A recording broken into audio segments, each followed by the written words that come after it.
Hi friends, this is Mangalaprathaban talking from India. Today I'm going to talk to you about specializing in accent neutralization. Majority of the teachers today would love to really learn most about accent neutralization for one reason. It is going to be an important part of training and development. Anybody who would love to really make sure that your accent becomes free from mother tongue influence have to really think in terms of understanding the nitty-gritties of English language, especially the sound properties of the English language. How do we get to know more about the sound properties of the English language?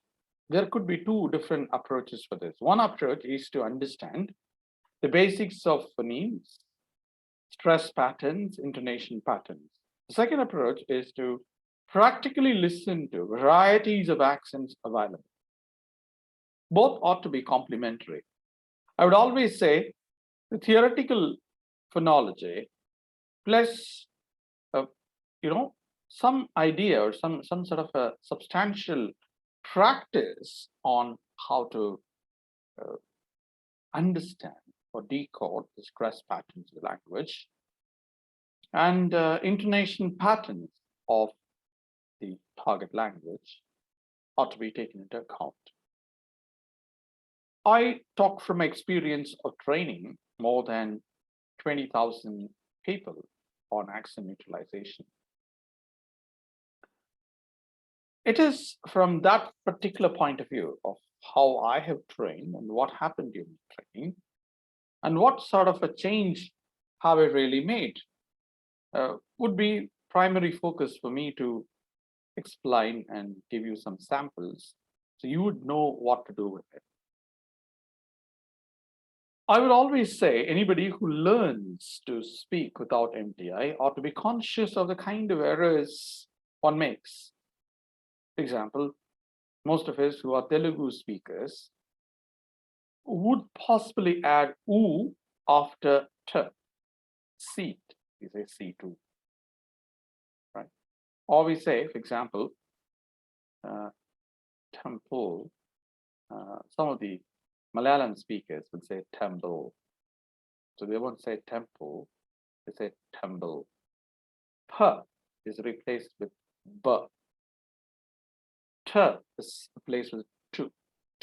So that these sort of changes are found in our speaking. If you look at the SME speakers, most of them will replace sh sound, the the so-called palatal fricative sh with s sound. How? For example, they say fish. They don't know. I'm saying fish, they say fish. So ish sound is replaced with s. If you ask them to say Kashmir, they won't say Kashmir, they say Kashmir. The ish sound is missing there with them because they don't have it in their language, so they don't know how to pronounce it. And even the Tamil speakers, when they try to pronounce plosives, as for example, sound, they will replace t with retroflex t. So it becomes retroflex. So I would always find these subtle changes happening. And there are occasions where we don't really look at some of the best, phonemic clusters. We'll have to study how phonemic clusters matter a lot when it comes to learning to implement these sound patterns, the language. The finest way for this is always to look at, or rather watch, some of the best movies available or speeches being delivered. Then you get to know how to make things work for yourself.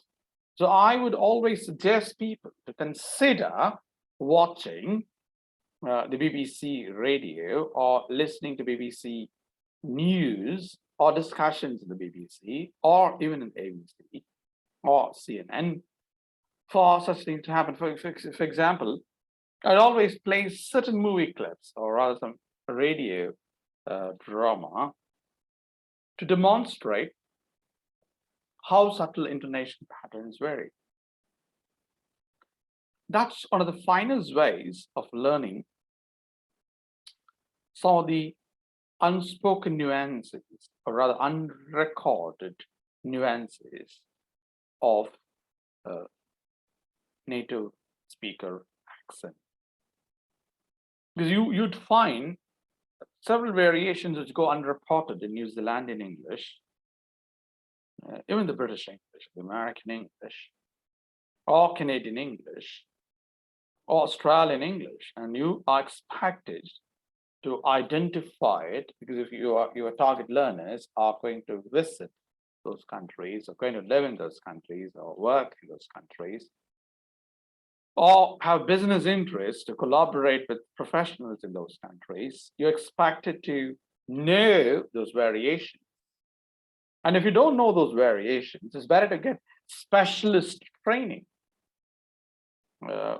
We at Fluency Center provide you specialist training for Australian English, American English, Canadian English, New Zealandian English, West Indies English, and the British English. So we do provide you a one-on-one coaching for VVIPs or professionals such as doctors or speech therapists who require specialist focus on accent neutralization. If you're a lawyer or a doctor or a speech therapist or a psychologist or a psychiatrist or an interactive professional such as occupational therapists, you would get specialist coaching from us, so you would be able to listen to varieties of accents in that area, in that particular location, and interact with people quite easily. And I'm sure some of you who are watching this would love to specialize in it. Those of you who would like to teach these variations in accent neutralization can think about enrolling for a course in accent neutralization.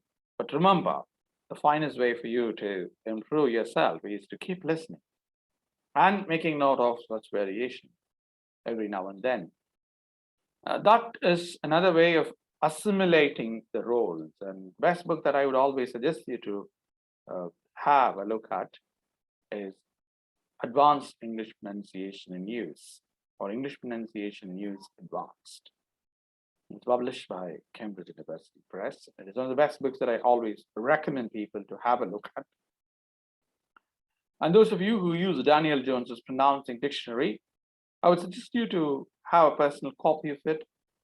Practice it every day. And there are a lot of talking dictionaries available online for you to practice your word stress. And listening to at least, say, some 1,500 hours of native varieties of English can make you an expert if you have highest focus and some guidance and training to change the way you communicate and train your participants. Wish you all success. If you want to know more about me, visit me at www.Mangalaprathaban.blogspot.in. Let me spell it: www.PvoETManGalaPrathaban.blogspot.in. Friends, you can also visit me at www.fluencycenter.org. That is www.fluencycenter.org. Good luck to you. Bye-bye. See you.